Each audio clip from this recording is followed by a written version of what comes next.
کیا اجتماعی دعا ثابت ہے؟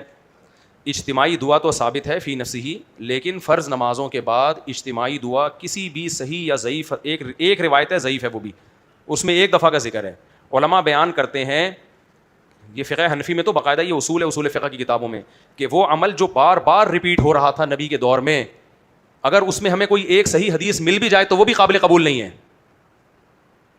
حسامی ہے اصول فقہ کی کتاب فقہ حنفی کی، نور الانوار ہے، یہ فقہ حنفی کی اصول فقہ کی کتاب ہے. اصول الشاشی ہے، ما عمت بہ البلوا، وہ چیز جس میں ابتلا بہت زیادہ ہو تو سوال پیدا ہو تو اس کو بیان ایک نے کیوں کیا. تو یہ کام تو 5 نمازوں میں ہو رہا تھا اجتماعی دعا، تو ایک روایت میں کیوں ملتا ہے؟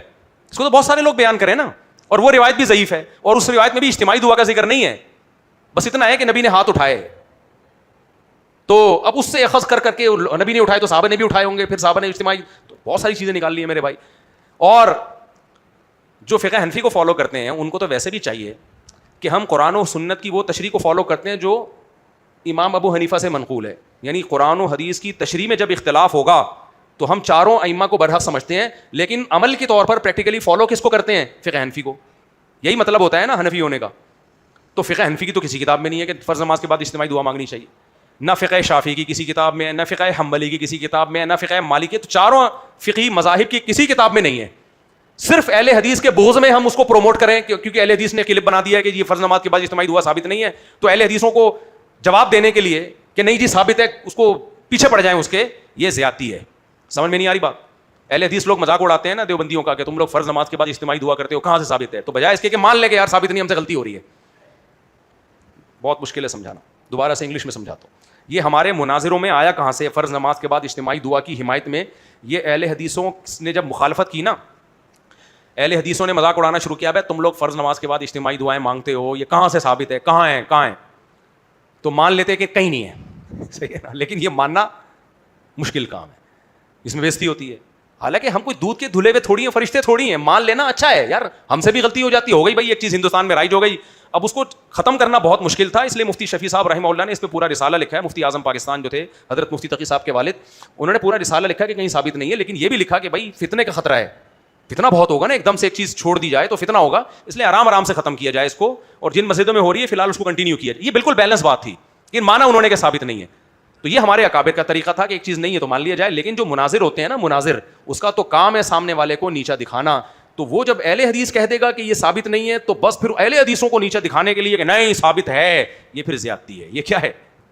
یہ فرض کر لیا گیا ہے کہ اہل حدیث کے منہ سے کبھی کوئی صحیح بات نکل نہیں سکتی، یہ غلط ہے. اس کی ایک اور آسان مثال دوں، بس وہ بات کر کے پھر آپ لوگ کو. اہل حدیث لوگ یہ کہتے ہیں کہ اللہ تعالیٰ عرش پر ہے. ویسے یہ ٹاپک چھیڑنا چاہیے نہیں، اللہ معاف فرمائے، غلطی سے چھڑ گیا، اب یہ چھڑ گیا تو میں کر لیتا ہوں. یہ دوبارہ یہ بحثیں نبی نے اس طرح کی بحثوں سے بہت سختی سے منع کیا، یہ اللہ تعالیٰ کے بارے میں نا.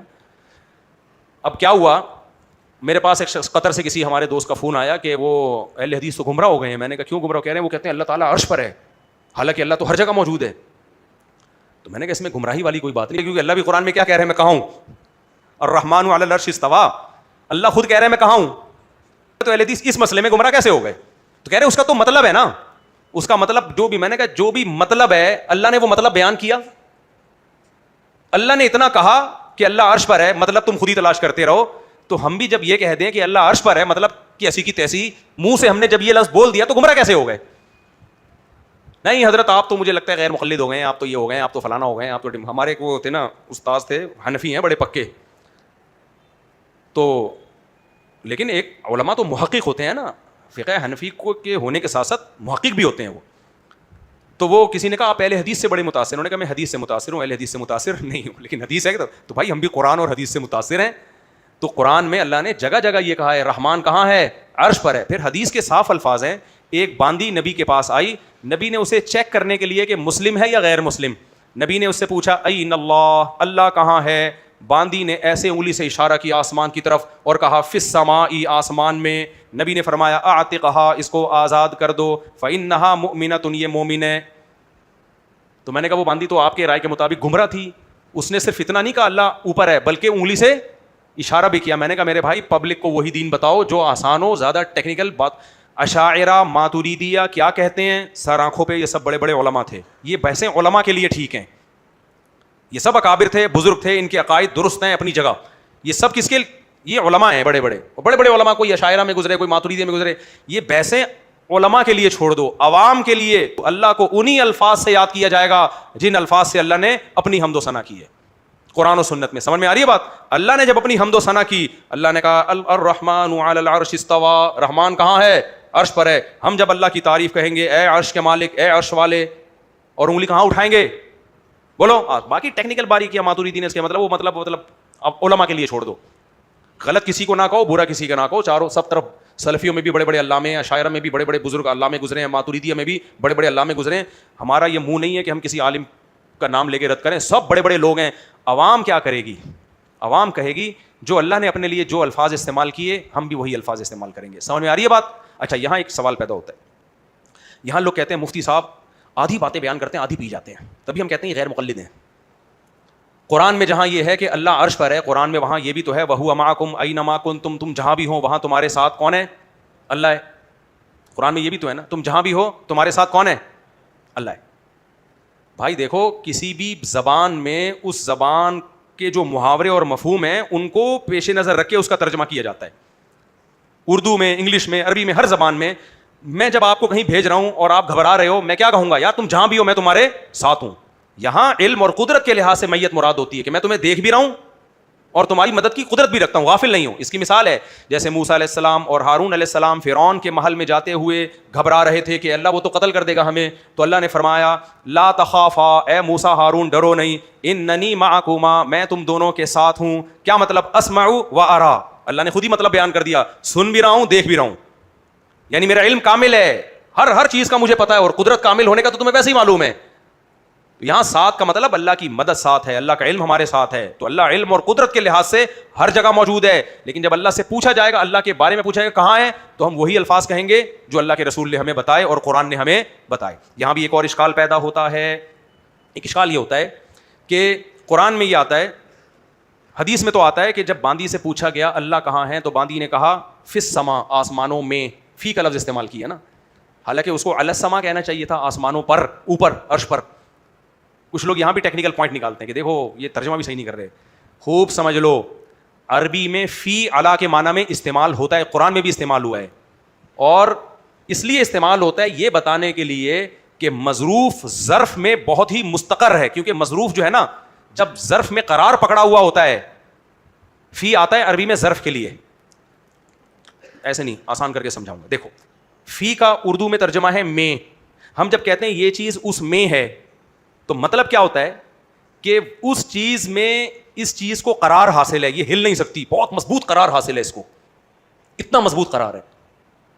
تو یہاں فی علا کے معنی میں یہ بتانے کے لیے ہے کہ یہ ہے تو پر ہی, لیکن ایسا استقرار ہے کہ وہ بہت مضبوط قرار ہے اس کو وہاں پہ, کیونکہ اللہ کا عرش پہ کنٹرول ہے, بہت طاقت ہے اللہ کی, تو ایسا قرار ہے اللہ کو. تو یہ بتانے کے لیے علا کے بجائے فی کا لفظ استعمال کیا. اس کی مثال قرآن میں ہے کہ فرعون نے جادوگروں کو دھمکی دی تھی اور کہا تھا لَأُصَلِّبَنَّكُمْ فِي جُذُوعِ النَّخْلِ, میں تمہیں سولی پہ کھجور کے تنوں میں لٹکا دوں گا. حالانکہ تنوں میں نہیں لٹکایا جا رہا تھا, تنوں پہ لٹکایا جا رہا تھا. یہاں بھی ہے لَأُصَلِّبَنَّكُمْ عَلَى جُذُوعِ النَّخْلِ, علا کے بجائے فی کا لفظ اس لیے استعمال کیا یہ بتانے کے لیے کہ ایسا قرار ہوگا نا کہ ہل نہیں سکو گے کھجور کے تنوں سے, ایسا لگے گا جیسے تنوں کے اندر ہو. تو ہمیں قرآن میں اس کی مثال ملتی ہے کہ فی علا کے معنی میں استعمال ہوا ہے. تو باندی نے جب کہا نا فی السما, آسمانوں میں ہے, مطلب آسمانوں میں نہیں ہے, آسمانوں پر ہے, عرش پر ہے. اس کی کیفیت ہمیں معلوم نہیں ہے, اس میں بحث کی ہمیں اجازت نہیں ہے. اب اجازت نہیں ہے تو میں نے کیوں بحث کر لی, پھر سوال پیدا ہوتا ہے. تو سوال یہ اس لیے پیدا ہوتا ہے کہ یہ بحث اچھالی جاتی ہے. کل بھی کسی نے اس طرح کی بحث اچھالی ہے, تو مت اچھالو ایسی بحثیں, جس کا جو نظریہ ہے وہ رکھے. لیکن اگر کوئی اہل حدیث یہ بول دیتا ہے اللہ عرش پر ہے, تو دیوبندی لوگ جذباتی ہونے کی کوشش نہ کریں, اس کو دیوبندیت کا مسئلہ نہ بنائیں, اس کو نیچا دکھانے کی کوشش نہ کریں. بہتر ہے حق کو مان لیا جائے تمیز سے. تو عوام کے لیے, باقی کسی بزرگ کو, عشائرہ, ماتوریدیہ, یہ سارے بڑے بڑے علامے تھے, بزرگان دین تھے, ان کو ہم گمراہ نہیں کہہ سکتے. ہم کہہ رہے ہیں وہ علماء کے لیے. کس کے لیے وہ بحثیں؟ علماء کے لیے. علماء کو پڑھنے دو, مدارس میں بحث کرنے دو. عوام کے لیے جو اللہ کی طرف سے پیکیج ہے وہ وہی پیکیج ہے, قرآن و حدیث کی ظاہری نصوص ہیں. اللہ کہاں ہے؟ عرش پر ہے. کیسے ہے ہمیں نہیں پتا بھائی. دیکھو اس کو کہتے ہیں تشبیہ اور تعطیل سے بچنا. جو اللہ نے اپنے لیے صفات استعمال کی ہیں ان کی نفی بھی مت کرو, اور ان کو مخلوق کے مشابہ بھی قرار مت دو. اللہ اپنے بارے میں کہتا ہے میں محبت کرتا ہوں, ہم مان لیں گے محبت کرتا ہے. اب سوال پیدا ہوتا ہے محبت تو دل کے نرم ہونے کا نام ہے, تو کچھ لوگوں نے اس میں تعویلات کی ہیں, محبت کا مطلب یہ ہے, رحمت کا مطلب, بھائی وہ علماء کے لیے بحث ہے, وہ مطلب علماء کو بیان کرنے دو. اللہ جب کہتا ہے میں محبت کرتا ہوں, میں رحمت کرتا ہوں, کیا مطلب ہے وہ علماء جانے. ہم یہی کہیں گے اللہ محبت بھی کرتا ہے, اللہ رحم بھی کرتا ہے, اپنے بندوں پہ رحم بھی کھاتا ہے. حالانکہ رحم تو دل کی نرمی کا نام ہے نا, اثر قبول کرنے کا نام ہے. بھائی ہمیں نہیں پتا, اللہ مہربان بھی ہے, رحمت اس کو ترس بھی آتا ہے بندوں پہ, غضب بھی کرتا ہے. ان ربی قد غضب اليوم غضبا لم يغضب قبله مثله ولن يغضب بعده مثله. حدیث میں آتا ہے قیامت کے دن نافرمانوں کو اتنا غصہ ہوگا, اللہ کو نافرمانوں پر اتنا غصہ ہوگا کہ نبی فرمائیں گے کہ میرا رب ایسا غضبناک ہوا ہے کہ اس سے پہلے بھی کبھی نہیں ہوا, اس کے بعد بھی کبھی نہیں ہوا. اب یہاں سوال پیدا ہوتا ہے, بھائی غصہ تو ایک جذباتی کیفیت کا نام ہے, تو کیا معاذ اللہ پہ یہ کیفیات آتی ہیں؟ تو اب علماء نے اشاعرہ ماتوریدیہ میں ایک بحث چلی ہے, یہاں مطلب یہ ہے بھائی وہ ان کو کرنے دو, علماء لوگ ہیں, ہمارا کام کیا ہے عوام کا, کسی کو برا نہ کہیں, ہم یہ کہیں بھائی اللہ کو غضب آتا ہے, کما ہوا لائق بشانہ, اس کا غضب ہمارے جیسا نہیں ہے, وہ اس کی شان کے مطابق ہے, ہم اس کو بندوں پہ قیاس نہیں کر سکتے. یہ اسلم ہے, یہ عقیدہ آسان ہے, اس پہ اشکالات کم ہوتے ہیں, اس میں نجات کے چانسز زیادہ ہیں. اللہ پوچھے گا تم نے مجھے کہہ دیا کہ مجھے غضب آتا ہے, تو ہم کہیں گے اللہ ہم نے نہیں کہا, تو نے خود کہا ہے. سمجھ آ رہی بات, تیرے نبی نے کہا ہے تیرے بارے میں, تو اللہ کہے گا پھر اس کا مطلب کیا ہے, اللہ تیرے نبی نے ہمیں مطلب نہیں بتایا, بس ہمیں بتایا کہ اللہ کو غصہ آتا ہے. تو ہم نے بھی یہی عقیدہ رکھا. جب ہم سے پوچھا گیا کہ اللہ کو غضب آتا ہے, ہم نے کہا ہاں آتا ہے. ہم سے جب پوچھا گیا اللہ محبت کرتا ہے, ہاں کرتا ہے. اللہ کسی پہ ترس کھاتا ہے, رحم آتا ہے, ہاں آتا ہے. کیا مطلب تھا ہمیں نہیں بتایا گیا, ہمیں یہ بتایا گیا لیس کمثلہ شیء, تیرے جیسا کوئی بھی نہیں ہے, لہذا تجھ پہ کسی کو قیاس اور تیری صفات پر کسی کو قیاس, تجھے قیاس نہیں کیا جا سکتا. تو یہ آسان ہے. اسلم کا مطلب اس میں نجات بچنے کے چانسز زیادہ ہیں. تو اس لیے زیادہ ان پکڑوں میں نہیں پڑا کرو. اور مناظر لوگ جو ہوتے ہیں ان کا تو کام ہوتا ہے سامنے والے کو نیچا دکھانا, ان کا کام حق بیان کرنا نہیں ہوتا. اور مفتیان کرام سے دین پوچھا کرو جو باقاعدہ اداروں سے فارغ ہوں. تو میں جو بات کر رہا ہوں یہ علماء دیوبند کی بھی جو بھی صحیح علماء ہیں نا, جو علماء دیوبند میں جو مدارس میں افتاء کا کام کر رہے ہیں, باقاعدہ پڑھے لکھے ہیں, ان کی بھی یہی رائے ہے. میں نے کوئی الگ رائے قائم نہیں کی ہے, لیکن بات وہی ہے کہ دلائل کو فالو کرنا چاہیے, دلیل کو فوکس کرنا چاہیے. اب اس میں بحث نہ کریں, کیونکہ ان مسائل میں بحث کرنا بھی غلط ہے. خود کر لی, اب بول رہے ہیں ہمیں بولنے کو نہیں کرو. ہمارے مسلمانوں میں, ہاں تو بات تو اجتماعی دعا کی پوچھی گئی تھی, وہ تو کمپلیٹ کر دوں. تو فقہ حنفی کی کسی کتاب میں بھی نہیں لکھا ہوا, بلکہ اس کے خلاف لکھا ہوا ہے.